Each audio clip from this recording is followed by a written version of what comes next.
You ask Tiger to solve. This deals with linear equations with one unknown. The final result is x equals 7. Let's solve it step by step. Group all x terms on the left side of the equation. Subtract 3x from both sides. Simplify the arithmetic.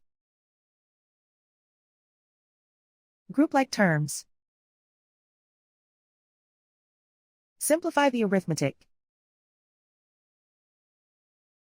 Isolate the x. Divide both sides by 6. Simplify the fraction.